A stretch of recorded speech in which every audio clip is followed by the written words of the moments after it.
Paz do Senhor, queridos. Boa noite a todos. O pastor tem dito neste lugar que quando ele sobe aqui, o desejo dele é que ele seja apenas um transmissor de um recado de um Deus que é amoroso, de um Deus que é poderoso e um Deus que cuida de nós.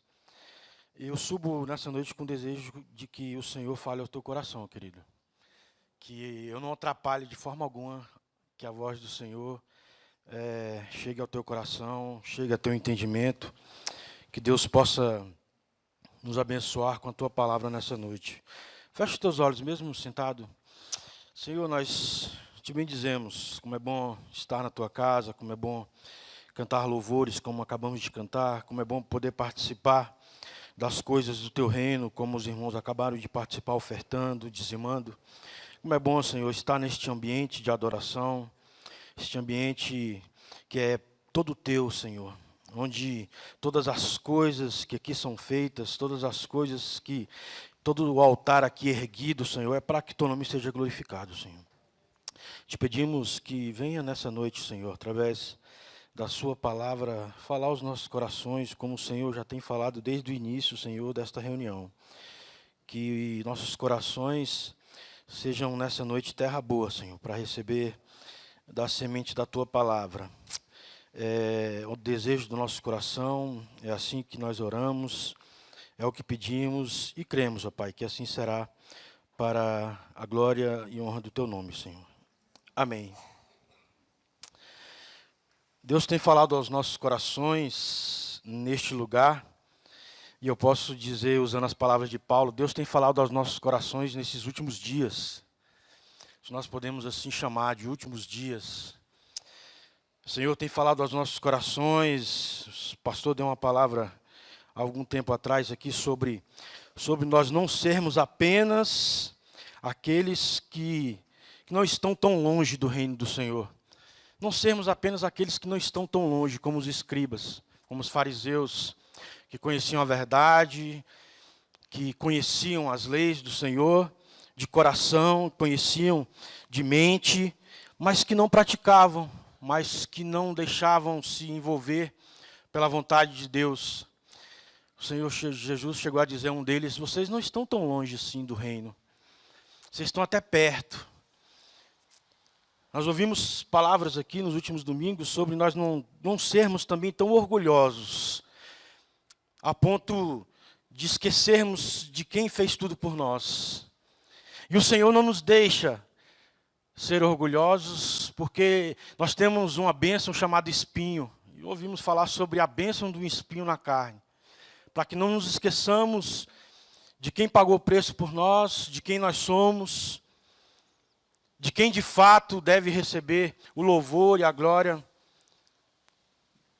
dados por nós. Nós ouvimos nos últimos dias Deus falando para que nós não sejamos como servos inúteis, os servos inúteis que fazem aquilo que lhes são pedidos para fazer.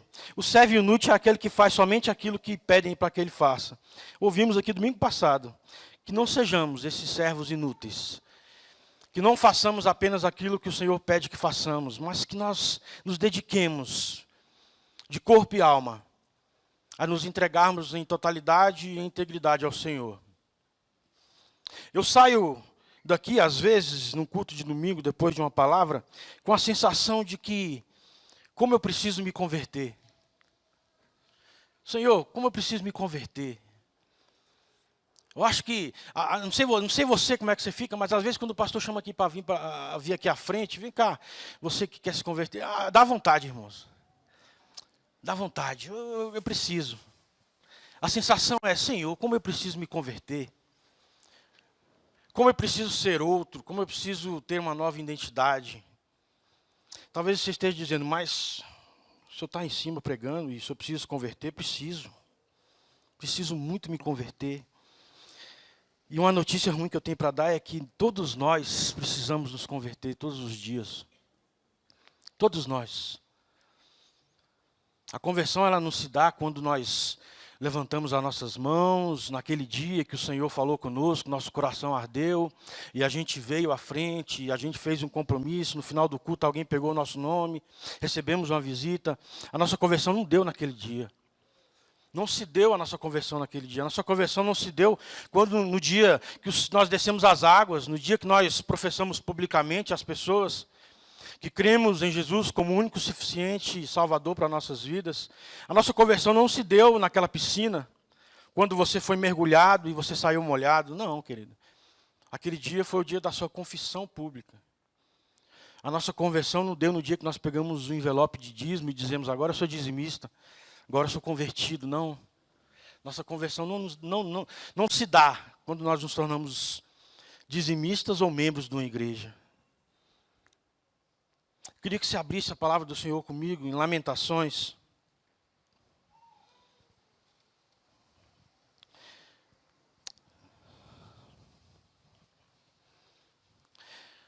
Uma coisa é certa para nós, irmãos, não existe qualquer possibilidade de esperança, não existe qualquer possibilidade de esperança para nós, que somos povo do Senhor, para nós que somos igreja do Senhor, para nós que um dia fomos chamados, entendemos e ouvimos a voz do Senhor, não existe esperança para nós se de fato o próprio Deus não nos converter, queridos, não nos converter dos nossos desvios, não nos converter das nossas quedas, não nos converter, por que não dizer, da nossa incredulidade. Não existe esperança para nós se o Senhor não nos converter. Lamentações, capítulo 5. Lamentações é um livro que relata um dos períodos mais sombrios da história do povo de Deus. É um livro que traz relatos onde o próprio Deus dizima o seu povo, aniquila o seu povo, destrói uma nação chamada Jerusalém, que podemos dizer que era a menina dos seus olhos. Um livro que traz relatos sombrios. A gente pega o primeiro capítulo de Lamentações, o versículo 5, o versículo diz, o Senhor afligiu o povo por causa da multidão das suas prevaricações. A gente passa para o capítulo 2, não precisa de ler ainda. Capítulo 2, versículo 4, diz que Deus destruiu tudo que era formoso à vista. No capítulo 4, versículo 11, diz, deu o Senhor cumprimento à sua indignação e derramou o ardor da sua ira e acendeu fogo em Sião, que consumiu os seus fundamentos. É um livro que traz os relatos de um Deus que derrama a sua ira sobre o seu povo. Sobre qual povo, irmãos? Sobre o seu povo. Sobre o povo que ele escolheu para ser seu. Sobre o povo que ele separou para que fosse o seu povo. A ira de Deus sendo derramada sobre este povo. E aí eu te convido a, agora sim, no capítulo 5,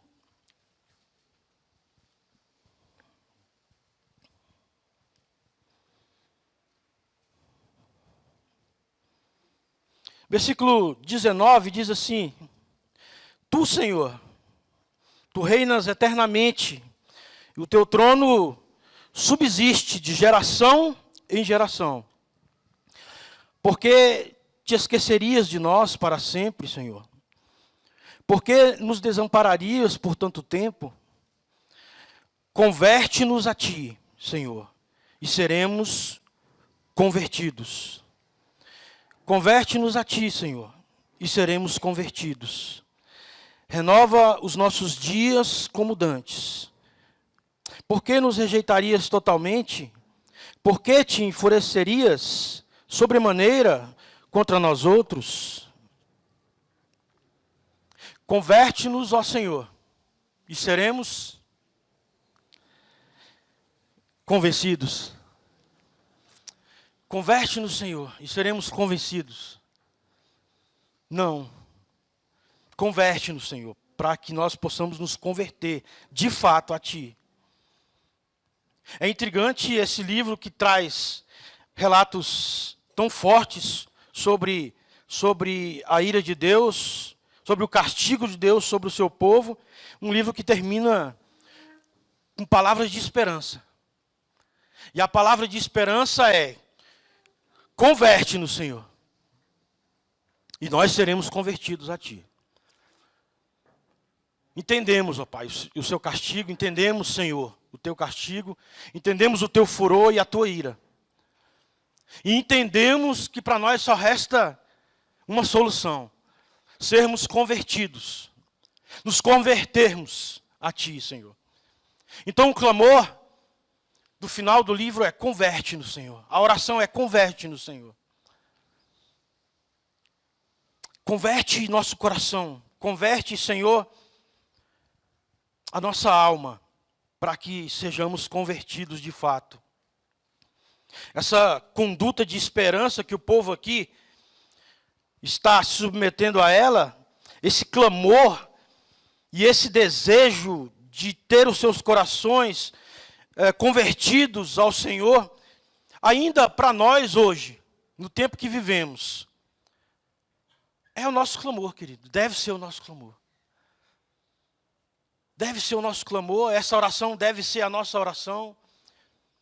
Essa visão deve ser a nossa visão, a visão que esse povo teve em relação a Deus, em relação a si mesmo, precisa ser a minha e a sua visão. De que para nós só existe um jeito. De que para nós só existe uma sentença: sermos convertidos pelo Senhor. Sermos transformados por um Deus maravilhoso e soberano, como nós cantamos aqui. Sermos atingidos de fato em nossos corações por esse Deus que nos ama, esse Deus que nos tem como seu povo, esse Deus que nos tem como a sua igreja. Tomamos a decisão de fazer parte desse povo,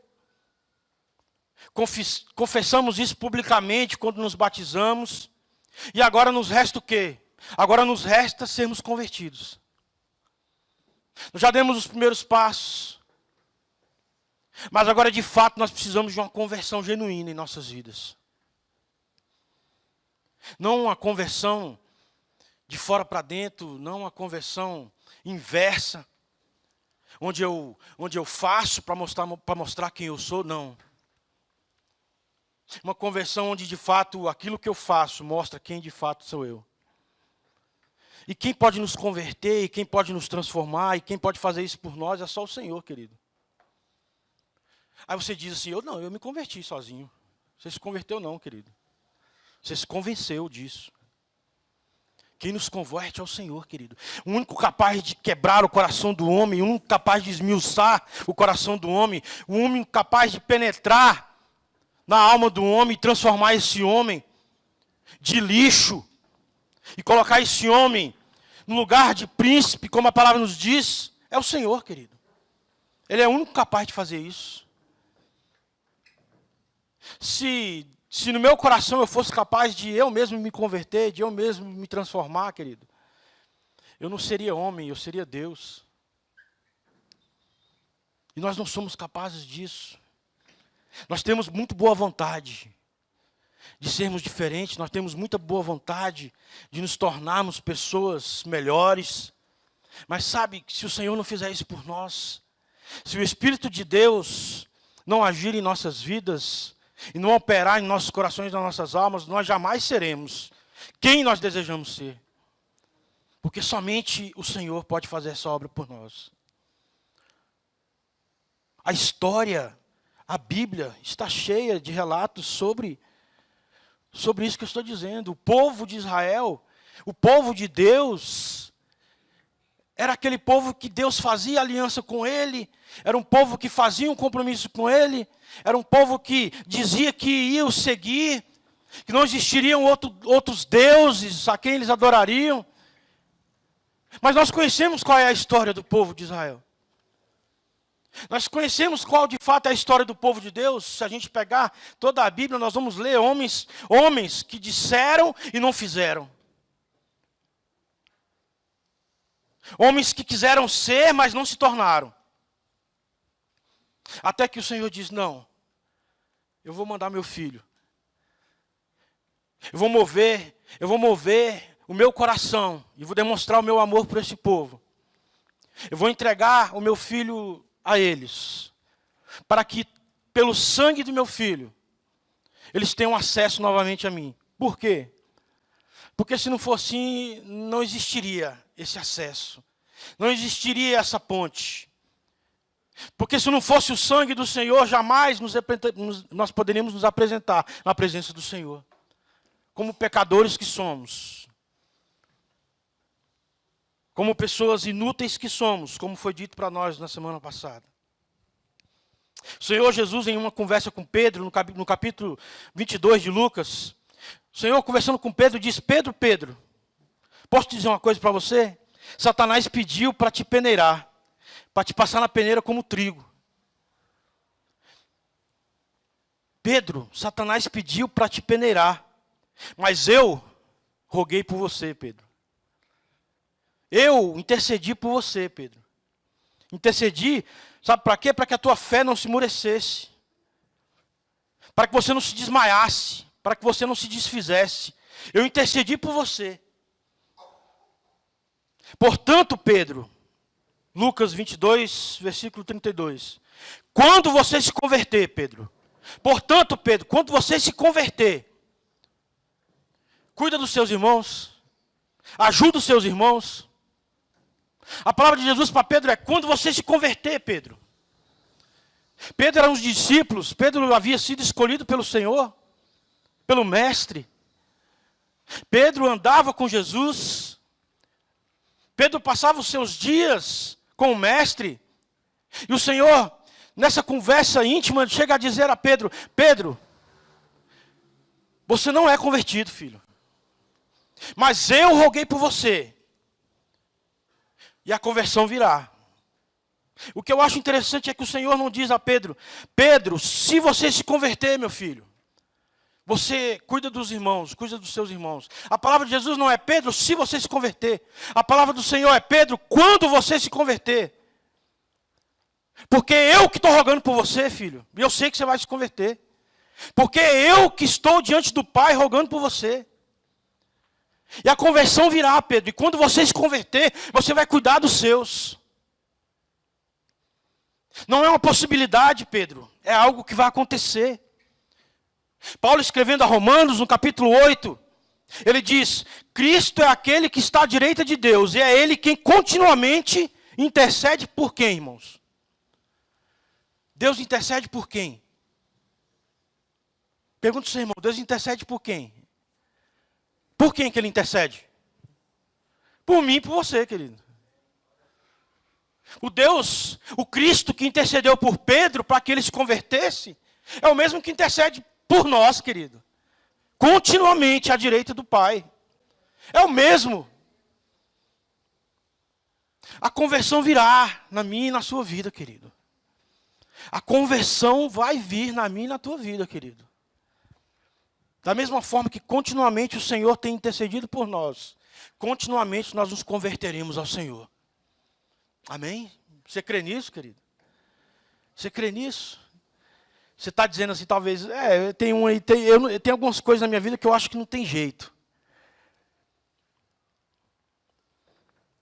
Mas, infelizmente, querido, tem. Tem jeito, sim.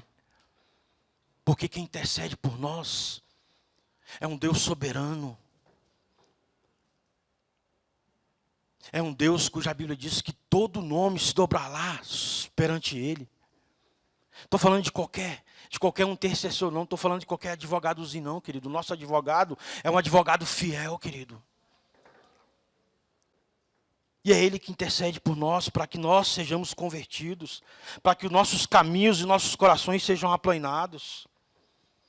É Cristo que tem intercedido por nós. Em Judas, no capítulo 1, versículo 24 e 25, diz: Ora, aquele que é poderoso para vos guardar de tropeçar.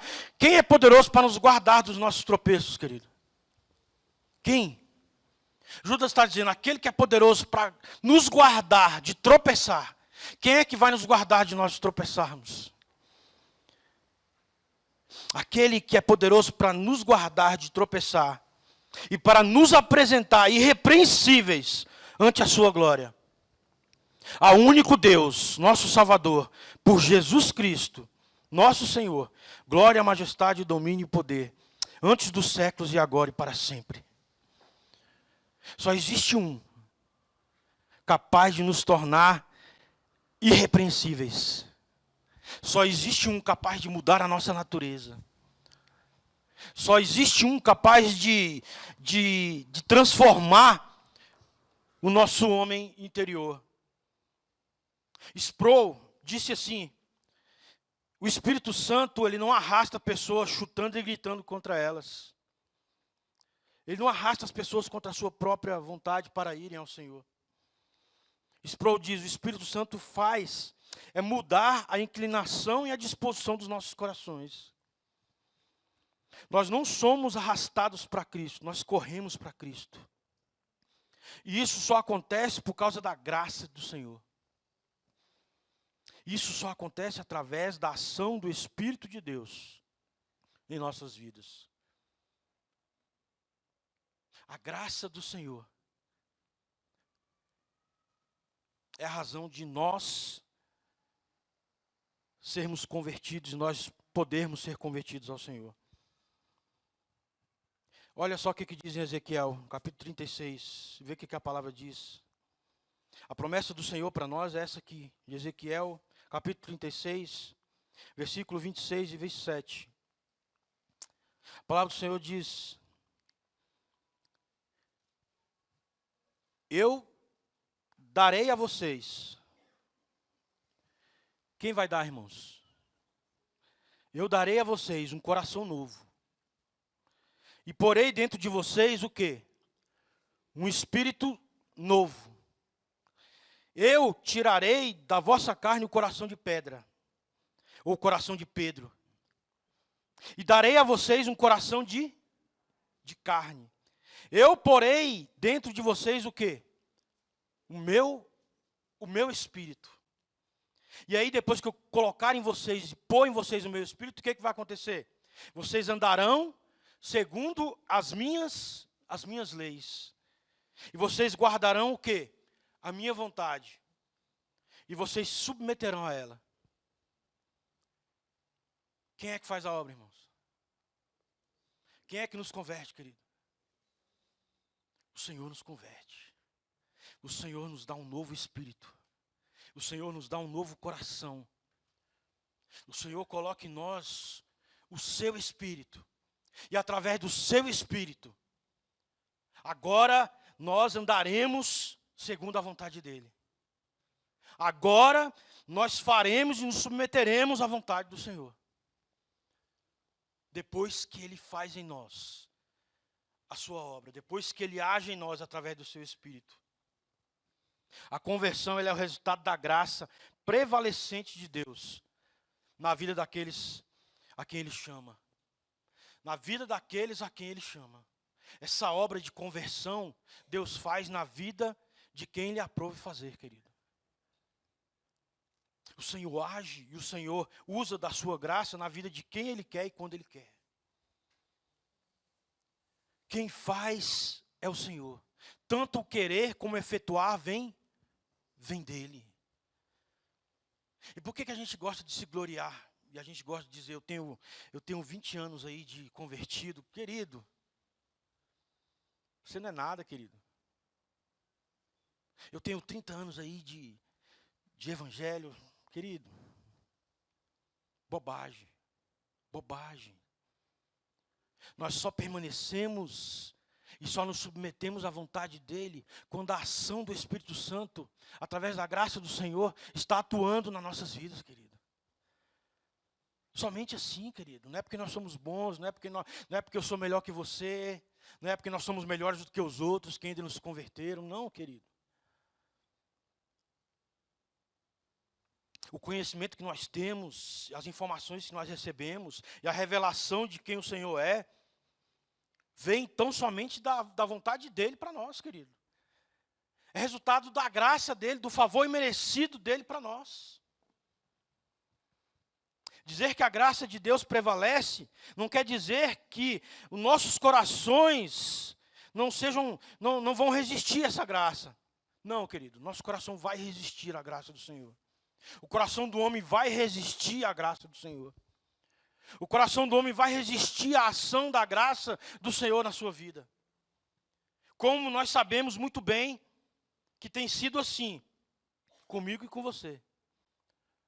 Por mais que nós conheçamos a verdade, queiramos andar na verdade, nós encontramos dificuldade em andar na verdade. Nós encontramos dificuldade em nos submeter à vontade do Senhor. Nós encontramos, querido. Porque o nosso coração resiste.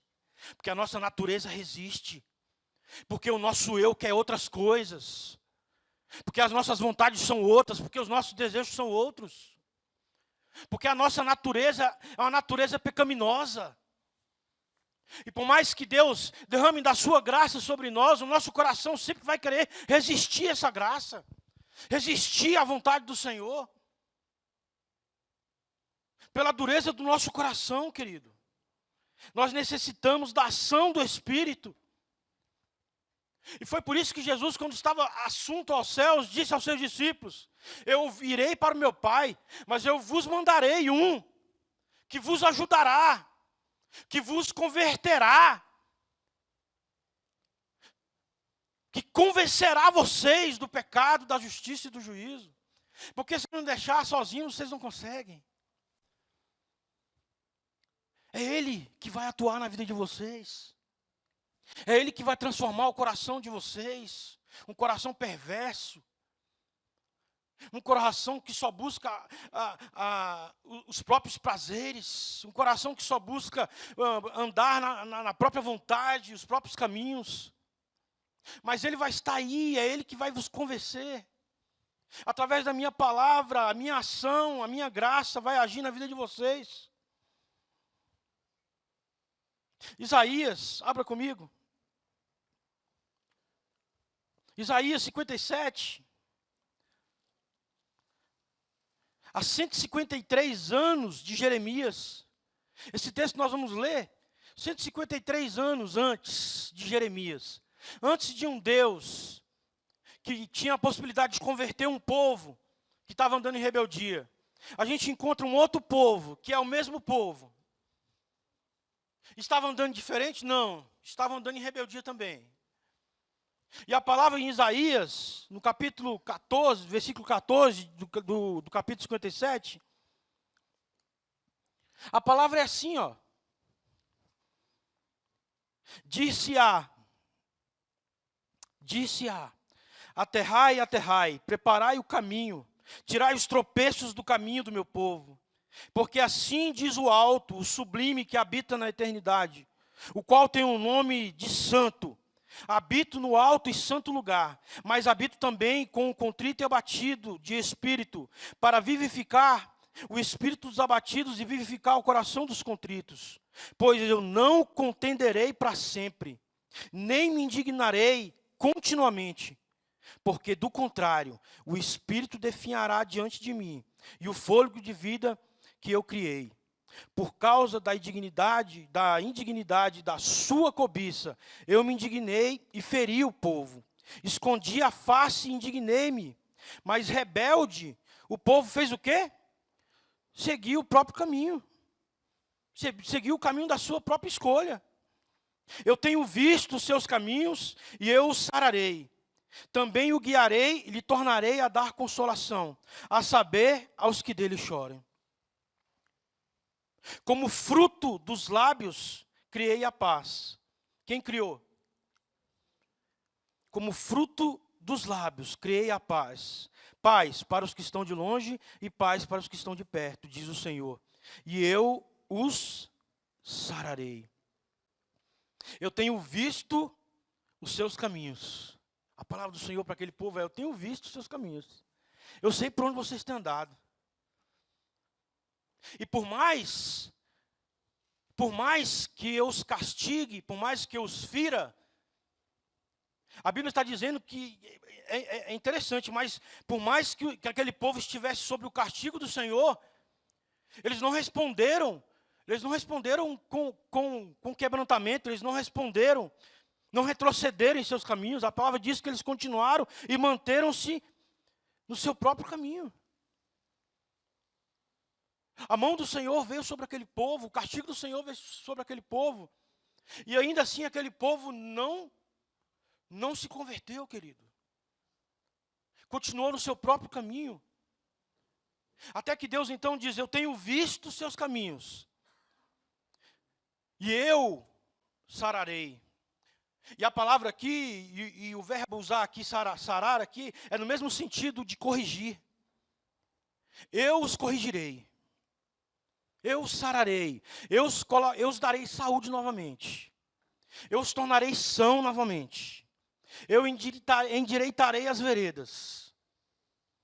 Eu vou aplainar vocês. Eu conheço o seu caminho. Eu sei por onde vocês têm andado, querido. A palavra do Senhor para nós é: eu sei onde vocês têm andado, eu sei o que vocês têm feito. Eu sei como vocês têm procedido, eu conheço o pensamento de vocês, eu conheço o coração de vocês, os desejos de vocês. Eu conheço. E eu vou corrigir o caminho de vocês. Depois que eu corrigir o caminho de vocês, eu vou guiar vocês. E eu vou dar a vocês novamente uma integridade de alma. Eu vou consolar vocês, é o que diz o texto. O povo responde com dureza diante do castigo. Mas rebeldes seguiram seu próprio coração. A ação da graça de Deus na vida do seu povo, ela é resistida, querido. Estevão, no capítulo 7 de Atos, versículo 51, ele disse para aqueles homens que estavam ali: vocês resistem ao Espírito Santo de Deus. Vocês insistem em resistirem ao Espírito Santo de Deus. Vocês têm um coração duro. Vocês são de dura cerviz. A ação de Deus, ela está plena para todos nós. Ela está sobre todos nós, ela está acessível a todos nós. Mas nós resistimos. Nós somos duros. E o que é que Deus faz quando nós resistimos à ação dele? O que Deus faz para mudar o nosso coração? O que Deus é capaz de fazer? Ora, o versículo 18 responde. O versículo que nós lemos. O versículo responde: eu vou corrigir vocês. Eu vou corrigir vocês. Nós não corrigimos nossos filhos? Eles não são duros para receber também ensinamentos nossos? Eles não são duros também para obedecer às nossas ordens? Quem é pai aqui sabe disso. Nossos filhos, eles não obedecem de pronto.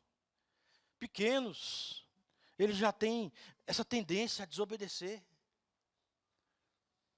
Não põe o dedo aí. Não põe o dedo aí. Aí daqui a pouco a gente escuta o grito. Ah, enfiou o dedo lá na tomada. Falei, não põe o dedo aí. Por que pôs? Porque faz parte da natureza nossa querer fazer a própria vontade. Não se submeter a uma ordem. Somos duros. Mas a palavra do Senhor para nós é: por mais que vocês sejam duros, a minha graça vai prevalecer sobre a dureza do coração de vocês. Porque eu que vou corrigir o coração de vocês. Eu vou corrigir o coração de vocês. Eu vou corrigir o caminho de vocês. Aquela paz, essa paz que o texto diz que nós teremos, essa consolação que o Senhor vai nos dar, tem a ver com a paz. Eu não sei se vocês já assistiram aqueles filmes antigos de guerra, mas sempre quando vão acontecer aquelas batalhas, os exércitos estão ali um frente do outro.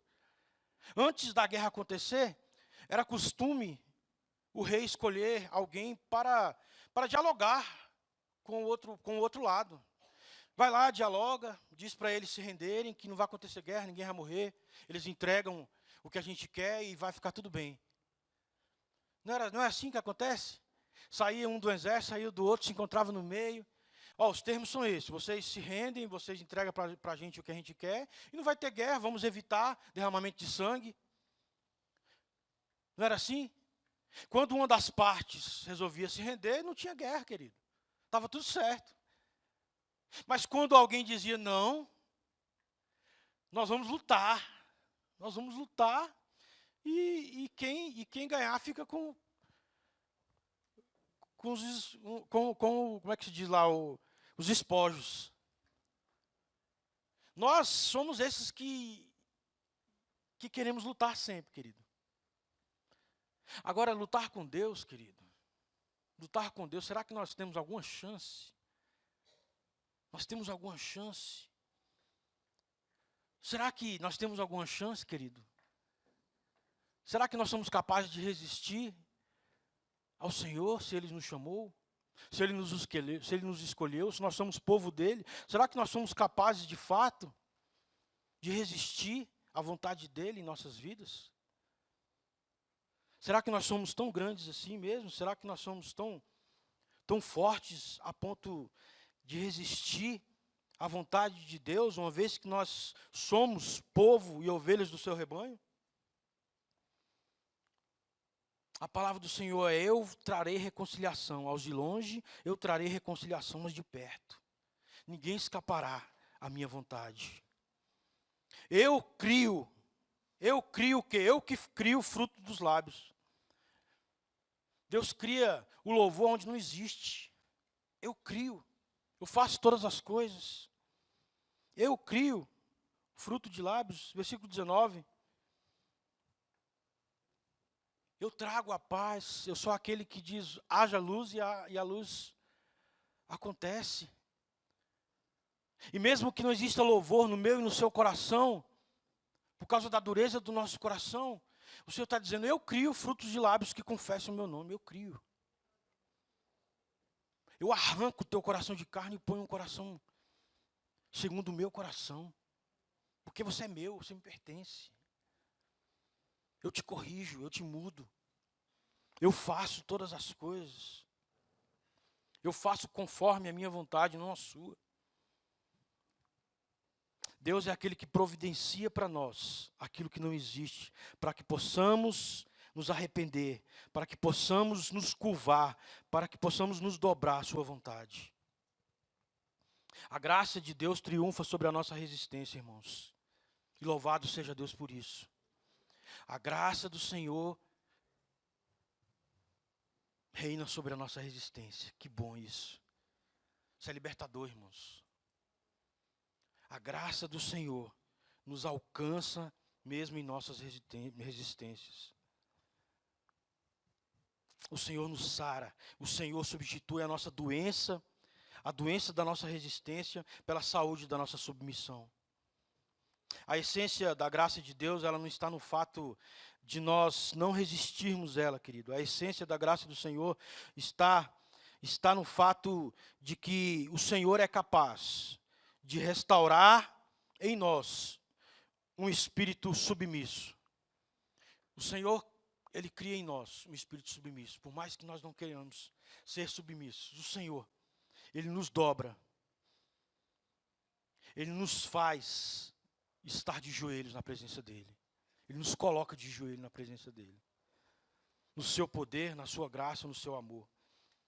Paulo, quando nós ouvimos alguns textos atrás, alguns domingos, Paulo orando ao Senhor, disse que por 3 vezes pediu ao Senhor que o livrasse de um espinho na carne. E o Senhor: não, eu coloquei esse espinho aí, e eu sei porque eu coloquei, então não ora mais por isso. Se submete à minha vontade. Se submete. Se eu coloquei, eu sei por que eu coloquei. A palavra de Deus para Paulo foi: a minha graça, a graça do Senhor é suficiente para nós, irmãos. A graça do Senhor é suficiente para que nós sejamos convertidos ao Senhor. A minha graça te basta, Paulo, porque o meu poder se aperfeiçoa aonde? Na sua fraqueza. Que fraqueza? Nessa natureza sua, resistente à minha vontade. O meu poder se aperfeiçoa nessa natureza sua. Nessa natureza ruim, resistente à minha vontade. A minha graça te basta, o meu favor, Paulo, te basta. Que bom que nós temos a graça do Senhor sobre nossas vidas nessa noite, irmãos. Que bom que a graça do Senhor não se apartou de nós. A graça de Deus, ela subsiste sobre nossas vidas para que jamais nós venhamos nos orgulhar, ou jamais a gente possa bater no peito e dizer: eu me converti. Eu me converti há 10 anos atrás, eu me converti há 1 ano atrás, eu me converti há 1 mês atrás. Não, querido. Não diga isso. Diga: eu me submeti.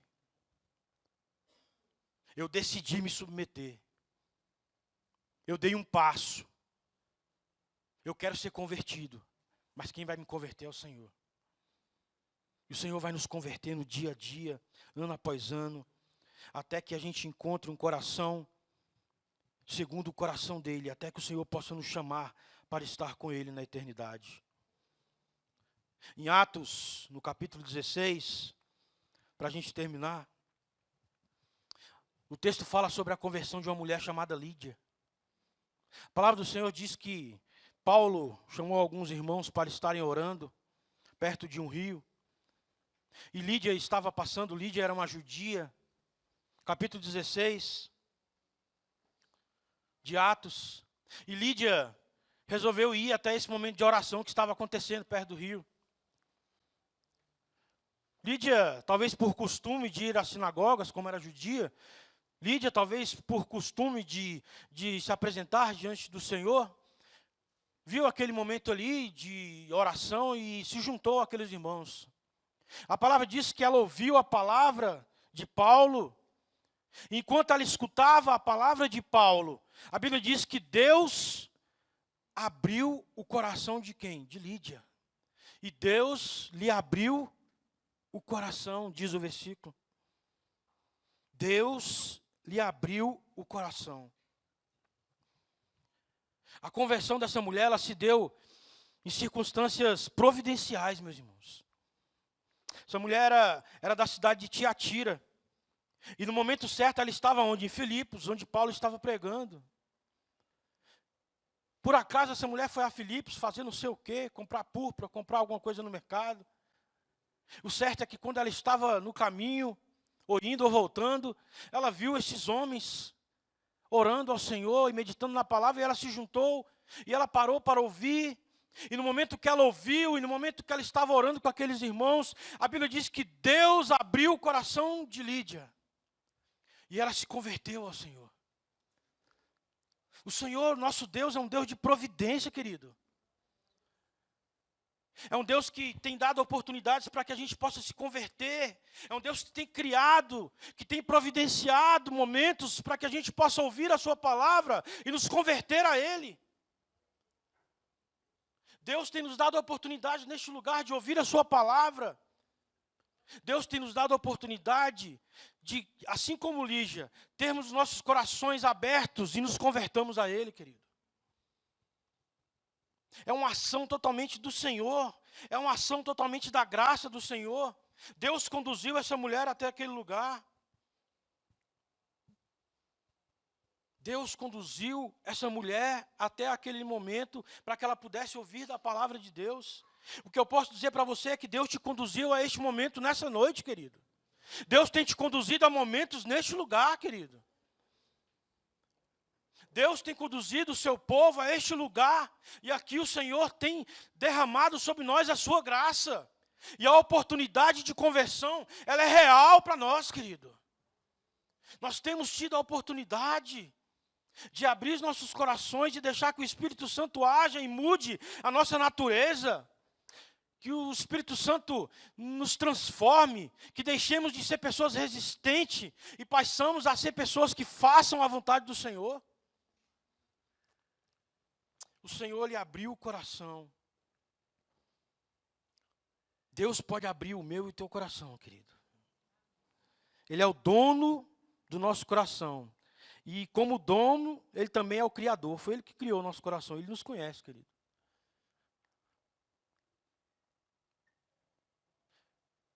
A primeira evidência depois da conversão dessa mulher foi ela ter se batizado. A Bíblia diz que ela se converteu e ela foi batizada. Mesmo versículo. E Lídia se converteu e foi batizada. Ela se converteu e ela se submeteu. Submeteu o quê? À vontade do Senhor. Ela obedeceu. Ela se converteu e ela obedeceu. A primeira evidência da conversão na nossa vida é a obediência, querido. Fazer a vontade do Senhor. Fazer a vontade do Senhor é a primeira característica daqueles que são de fato convertidos. Você tem feito a vontade do Senhor, querido? Temos feito? É a pergunta que nós temos que fazer sempre ao Senhor. Senhor, tem feito a tua vontade? De fato. Quando saímos do culto de domingo, depois de ouvirmos a palavra do Senhor, a pergunta é: Senhor, será que eu tenho sido essa pessoa que o Senhor quer que eu seja? Será que de fato eu tenho sido alguém com características de alguém convertido, de alguém que agora anda segundo a tua vontade e não segundo a própria vontade? Será que as direções que eu tenho tomado na minha vida são minhas ou são tuas? É a pergunta que nós fazemos. Porque uma vez agora abraçados pela graça do Senhor, uma vez agora tocados pelo Espírito Santo de Deus através da palavra, uma vez agora que nós temos a ação de Deus em nossas vidas, os frutos eles precisam vir, querido. E a obediência é a primeira coisa que nós temos que ter na nossa vida. É a primeira coisa que tem que refletir na nossa vida depois que nós nos submetemos ao Senhor, a obediência. A segunda coisa que a gente vê na vida de Lídia é que depois que ela foi convertida, depois que ela foi batizada, ela chama os homens de Deus para a sua casa. O que a gente vê aqui é um amor manifesto através da bondade daquela mulher, em acolher os homens de Deus. Nós somos convencidos pelo Senhor, nós nos submetemos à vontade dEle, e agora nós amamos aqueles a quem também o Senhor converteu. Nós fazemos parte agora de uma mesma família, irmãos. Nós queremos estar perto de quem? Daqueles que o Senhor também tem convertido. Nós queremos receber na nossa casa agora quem? Aqueles que o Senhor também tem chamado. Nós queremos conviver com quem? Com aqueles também que têm se submetido à vontade do Senhor. Lídia queria que esses homens fossem para a sua casa. Vão para a minha casa, eles vão ficar na minha casa. Vão para a minha casa.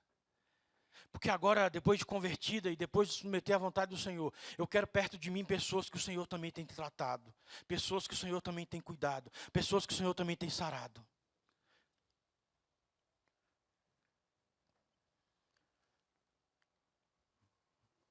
Queridos, imagine um porco ali na porta daquela igreja ali com as meninas. Tem duas meninas ali na porta ali, ó. Imagina que elas estão segurando um porco. E aqui nós temos uma comida saudável, cheirosa, sadia. E aqui nós temos restos de comida, lixo. Lixo. Se elas soltarem aquele porco, para onde eles vão, irmãos? Para a comida saudável e cheirosa ou para o lixo? Vai para o lixo, porque a natureza do porco é essa. Ele quer viver no lixo. Mas imagine que esse porco agora comendo esse lixo, o Senhor transforma esse porco em homem. Aqui diante de nós, esse porco agora vira homem. E ele agora tem consciência, e agora ele vai olhar para vocês, a primeira coisa que ele vai sentir é vergonha. E depois ele vai vomitar esse lixo, porque a natureza dele não é para lixo. Ele não é mais porco. Sabe o que é isso, irmãos? É o que Deus fez comigo e com você. Nós não podemos mais viver no lixo, queridos. Nós somos transformados. Nós somos transformados. Nós não somos mais porcos. Que o Senhor nos dê essa consciência de que nós somos homens transformados segundo a vontade do Senhor. Nós não somos mais porcos. Não queremos mais viver no lixo do pecado. Não queremos mais viver no lixo do mundo. Que as coisas do mundo não caibam mais em nossas vidas. Que nós não vivamos metendo a cara mais nas coisas do mundo. Que nosso desejo seja sempre nos alimentar da boa, perfeita e agradável vontade do Senhor. Feche teus olhos.